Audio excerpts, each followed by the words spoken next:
Bismillahirrohmanirrohim. Assalamualaikum warahmatullahi wabarakatuh.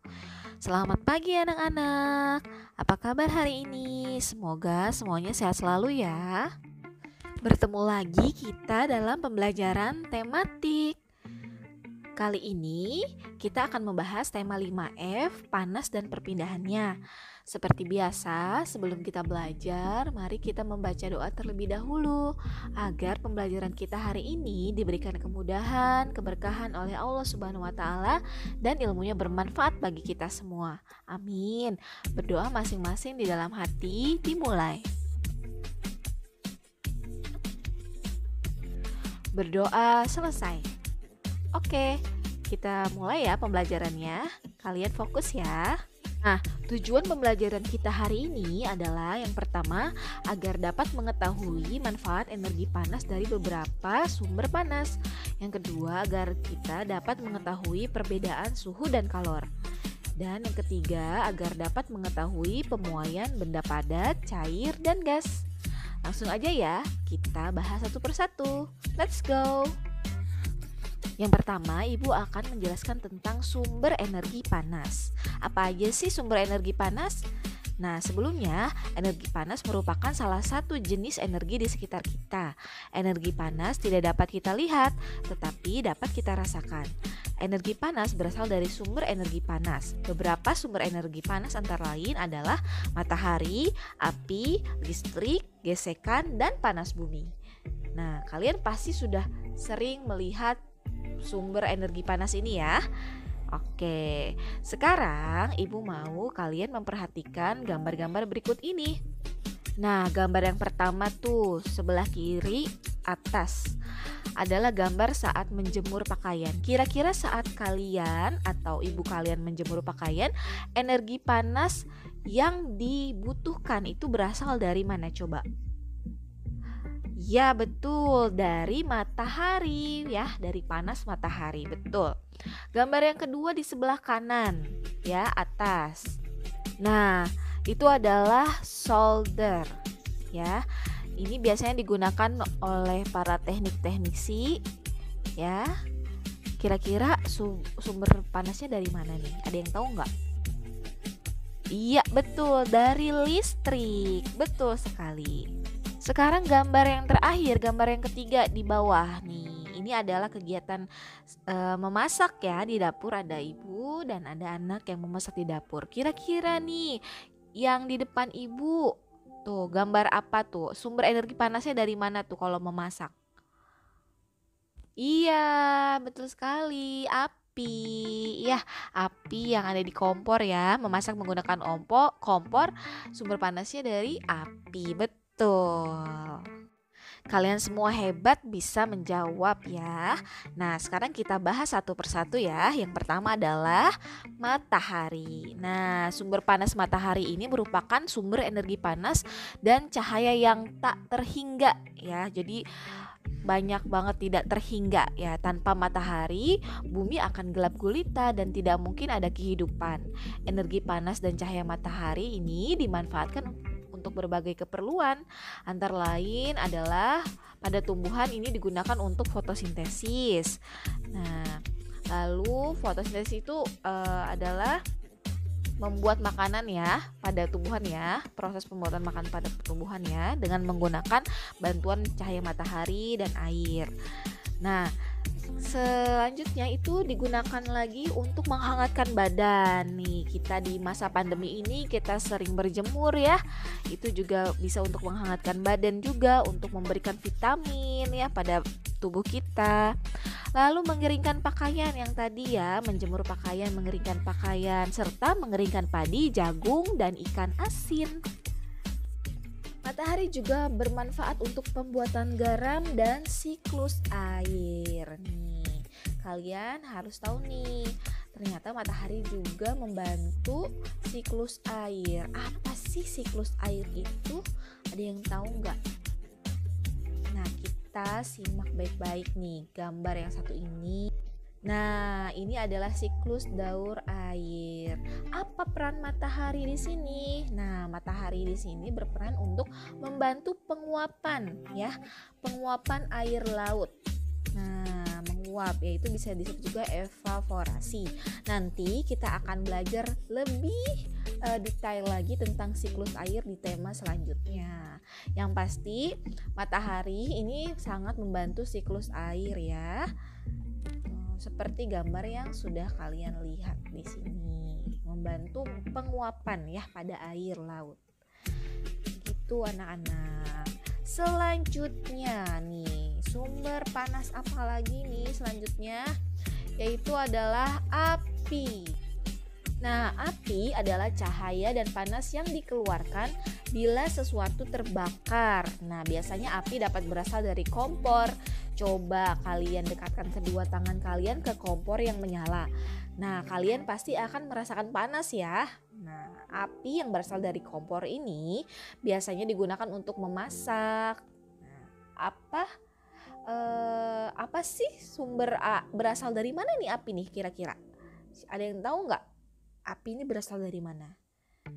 Nah, ternyata api tersebut dapat berasal dari bahan bakar minyak tanah, batu bara, atau gas LPG. Itu. Asalnya api dari kompor itu, ya bahan bakarnya itu yang tadi ya, minyak tanah, batu bara, dan gas LPG. Ya, seperti gambar yang bisa kalian lihat ya. Selanjutnya sumber panas yang ketiga adalah listrik. Energi panas dapat dihasilkan dari energi listrik melalui seperangkat rangkaian elektronik. Energi listrik dapat diubah menjadi energi panas. Nih, contohnya apa nih yang menghasilkan panas nih dari listrik? Yaitu tuh ada setrikaan ya.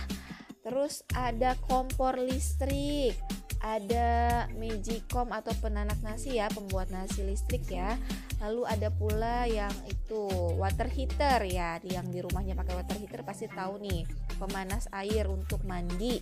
Nah, itu juga bisa digunakan atau sumber panasnya itu dari listrik gitu ya, pemanas air. Selanjutnya nih, bisa kalian amati ya gambar-gambarnya ya. Oke, selanjutnya sumber energi panas yang keempat adalah gesekan. Wah, masa sih Bu bisa gesekan? Ya tentu bisa dong. Gesekan antara dua benda dapat menghasilkan panas. Banyaknya panas yang dihasilkan bergantung pada kasar atau lembutnya permukaan benda yang bergesekan. Semakin kasar permukaan benda, maka semakin banyak panas yang dihasilkan. Pada zaman dahulu, manusia menghasilkan api dari menggesekkan dua buah benda.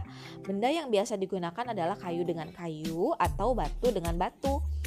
Nah, gesekan antara dua benda tersebut menghasilkan panas.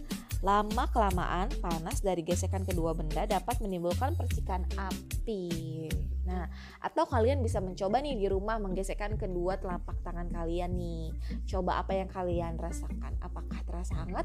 Atau semakin cepat menggesekkan telapak tangan, apakah akan terasa panas? Coba kalian buktikan sendiri di rumah ya. Oke, selanjutnya.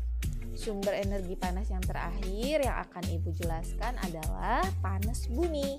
Nah, panas bumi berasal dari panas yang tersimpan di dalam bumi sebagai akibat dari pembentukan gunung api. Selain itu, panas ini juga berasal dari panas matahari yang diserap permukaan bumi. Indonesia adalah penghasil panas bumi terbesar di dunia loh. Hal tersebut dibuktikan dengan banyaknya gunung berapi dan tempat pemandian air panas. Kalian pernah ke tempat pemandian air panas? Nah, itu berasalnya dari panas bumi loh. Nah, seperti gambar yang bisa kalian lihat dan amati ya. Oke, nah selanjutnya Ibu akan menjelaskan tentang suhu dan kalor. Kalian pasti pernah merasakan ya rasa panas, dingin, hangat, dan biasa saja. Nah, tingkat panas tersebut dapat bertambah atau berkurang. Nah, tingkat atau derajat suatu panas pada benda, nah itu disebut suhu ya. Tingkat atau derajat panas suatu benda itu disebut suhu, tingkatannya ya. Jadi ada tingkatannya rendah, tinggi, nah itu disebut suhu. Nah, benda yang panas memiliki suhu yang tinggi dan benda yang dingin memiliki suhu yang betul, yang rendah. Sementara itu panas atau kalor ya, kalor itu sama saja artinya panas ya. Panas atau kalor merupakan salah satu jenis energi yang dapat dipindahkan dari suatu benda ke benda yang lain karena perbedaan suhu. Jadi panas atau kalor ini adalah energinya ya. Energi, suatu energi ya, energi panas. Kalau suhu itu tingkatan dari energi panas itu, energinya itu. Contohnya nih ya, kalau kita ingin mandi air panas, kita bisa nih memasak air panas kan. Nah, nggak mungkin kan kita mandi pakai air panas yang mendidih. Pasti kita mencampurkannya dengan air dingin. Nah, si panas ini bisa dicampurkan ke air dingin, dipindahkan kan. Nah, dicampurkan dengan air dingin. Kemudian setelah itu kita ukur nih panasnya. Aduh, masih panas nggak? Atau aduh, kurang panas atau kepanasan. Nah, kita ukur. Kalau misalnya kepanasan, kita tambah lagi air dinginnya. Nah, pada saat dicampurkan, energi panas atau kalor pada air panas ini akan berpindah menuju air yang lebih dingin sehingga mencapai suhu seimbang, yaitu suhu air menjadi relatif sama karena air panas suhunya menjadi turun dan air dingin suhunya menjadi naik. Jadi hangat, jadi sama gitu. Suhu suatu benda dapat diukur. Nah, ada alat ukurnya. Nggak mungkin kita hanya mengukur dengan indera peraba kita saja ya, itu kurang akurat. Nah, suhu suatu benda ini dapat diukur dan diketahui secara tepat dengan menggunakan termometer. Kalian pernah lihat termometer? Nah, kalian bisa lihat nih pada gambar ya. Ada yang termometer digital, ada termometer yang cair ya. Nah, ada pula sementara itu alat yang mengukur panas atau kalor itu disebut kalorimeter. Nah, gambarnya ada di situ juga yang warna coklat itu, yang panjang. Nah, itu adalah kalorimeter. Satuan suhu ya, suatu benda biasanya dinyatakan dalam satuan derajat Celcius. Satuan derajat Celcius juga digunakan di Indonesia. Satuan suhu lainnya ada juga Kelvin, Fahrenheit, dan Reaumur. Pada skala Celcius, 0 derajat Celcius adalah suhu saat air membeku dan 100 derajat Celcius adalah suhu saat air mendidih. Nah, perhitungan pada Kelvin, Fahrenheit, dan Reaumur itu berbeda ya. Bisa kalian amati pada gambar. Termometer ini kan ada yang digital, ada yang menggunakan zat cair. Nah, berdasarkan zat cair yang digunakan, termometer ini dibedakan menjadi dua ya, yaitu ada termometer alkohol, ada juga termometer raksa. Nah, beda ya. Kalau kalian mau lihat gambarnya lebih lengkap, termometer raksa dan alkohol ada di buku paket kalian halaman 13. Jadi gimana nih? Bedakah atau samakah suhu dengan kalor? Kesimpulannya ya berbeda ya. Karena suhu adalah panas dinginnya atau tingkatan panas dinginnya suatu benda. Ya, tingkatan. Jadi ada yang rendah, ada yang tinggi. Tingkatan panas dinginnya suatu benda. Sedangkan kalau kalor adalah energi. Energi yang dapat berpindah karena perbedaan suhu. Oke, semoga kalian memahami ya perbedaan antara suhu dan kalor. Oke, selanjutnya ya kita akan membahas tentang pemuaian benda akibat perubahan suhu. Benda dapat mengalami perubahan jika diberi panas. Perubahan benda dapat terjadi karena mengalami pemuaian ya. Nah, apa sih itu pemuaian ya? Ada yang tahu nggak? Apa sih itu pemuaian? Nah, Ibu akan menjelaskan ya. Pemuaian itu adalah berubahnya ukuran suatu benda meliputi panjang, lebar, luas, atau perubahan volume yang disebabkan oleh pengaruh suhu. Nah, itu adalah pemuaian. Berubahnya ukuran benda ya, dari panjang, lebar, luas, atau volume yang disebabkan oleh pengaruh suhu. Nah, berikut ini adalah contoh peristiwa pemuaian benda akibat perubahan suhu. Kita akan bahas satu persatu ya. Yang pertama adalah termometer. Nih, di dalam termometer ini terdapat suatu zat cair dan biasanya berisi air raksa dan alkohol yang tersimpan di dalam pipa kapiler. Zat cair ini dapat mengalami pemuaian. Nah, cara kerja termometer ini berdasarkan sifat pemuaian zat cair tersebut. Ketika suhu meningkat, maka zat atau air raksa atau alkohol ini akan mengalami pemuaian sehingga air raksa atau alkohol akan naik dan menunjukkan angka skala suhu tersebut ya. Dan demikian sebaliknya ketika suhu turun, air raksa atau alkohol akan mengalami penyusutan. Itulah termometer ya. Selanjutnya ada balon udara. Nah, apabila dipanaskan, energi gerak akan semakin besar dan tekanan gas semakin besar. Kalian pernah lihat balon udara nggak? Nah, cara kerja balon udara ini menggunakan konsep pemuaian gas. Ya, dibandingkan zat padat dan zat cair, gas lebih mudah untuk memuai. Gas tersusun atas molekul-molekul yang bergerak bebas. Apabila dipanaskan, energi gerak molekul akan semakin besar dan tekanan gasnya juga akan semakin besar. Sehingga udara yang dipanaskan akan mendesak naik ke atas mencari udara yang lebih dingin. Selanjutnya adalah pemasangan jaringan listrik atau telepon. Ternyata pemasangan kabel-kabel jaringan listrik di sepanjang jalan ini dilakukan dengan longgar atau kendur ya. Tidak tegak gitu ya. Si kabelnya ini dilakukan sengaja untuk mengantisipasi memanjangnya kabel pada saat siang hari karena kabel memuai atau menyusutnya pada malam hari karena suhu udara yang turun. Jika kabel dipasang dengan kencang, maka ketika kabel memuai atau menyusut, kabel dapat putus dan mengganggu distribusi listrik. Makanya kenapa kalau kita lihat di jalan itu kabel itu longgar-longgar gitu ya, jadi tidak kencang gitu dipasangnya. Karena itu kabel itu bisa memuai dan menyusut jika terkena panas ya, jika mengalami perubahan suhu. Lalu sambungan rel kereta api. Ini sama ya tujuannya dengan pemasangan kabel jaringan yang kendur. Pemasangan sambungan rel kereta api sengaja dibuat bercelah yang bertujuan agar rel tidak bengkok apabila mengalami pemuaian dan pertambahan panjang ya. Jika sambungan rel tidak dibuat renggang, maka saat pemuaian rel dapat membengkok sehingga membahayakan keselamatan penumpang kereta. Makanya kenapa coba kalian amati ya, di rel kereta api tuh pasti bercelah itu sengaja ya, agar saat terjadi pemuaian rel tidak bengkok. Lalu pemasangan kaca nih, kaca bisa menjadi pecah jika tidak diberikan jarak. Karena kaca juga mengalami pemuaian saat terkena paparan panas dari sinar matahari secara langsung.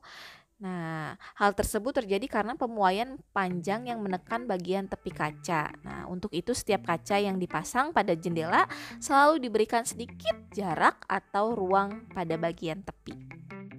Selain kaca, keramik juga dapat memuai. Setiap pemasangan keramik harus diberikan jarak antara satu dengan yang lainnya.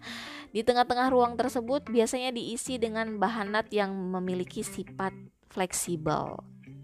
Tuh, keramik juga sama ya. Lalu kemudian ada selanjutnya adalah sambungan pada jembatan. Jembatan yang menghubungkan jalan, di kedua ujungnya terdapat sambungan. Sambungan ini berguna sebagai ruang pemuaian badan jembatan pada saat terik matahari. Bila tidak ada sambungan ini, maka badan jembatan ini akan melengkung. Terakhir adalah pengisian udara pada ban. Nah, jangan terlalu penuh ketika memompa ban ya, apalagi pada saat siang hari nih ya, karena akan memuai pada siang hari dan bisa meletus jika kita memompa udara terlalu penuh ya pada ban. Ini bisa mengakibatkan kecelakaan ya dan mengancam keselamatan pengendaranya. Nah, pengisian udara yang terlalu banyak juga menyebabkan ban mengeras sehingga tidak nyaman dikendarai. Oke, sekarang kita masuk ke tugas. Nah, ini adalah tugasnya. Kalian kerjakan di buku tulis. Segera dikerjakan, jangan ditunda. Setelah selesai langsung dikumpulkan kepada wali kelas masing-masing. Oke? Oke, terima kasih banyak atas perhatiannya hari ini. Kita ucapkan hamdalah bersama-sama. Alhamdulillah. Sampai jumpa lagi dalam pembelajaran tematik selanjutnya. Wassalamualaikum warahmatullahi wabarakatuh. Tetap semangat.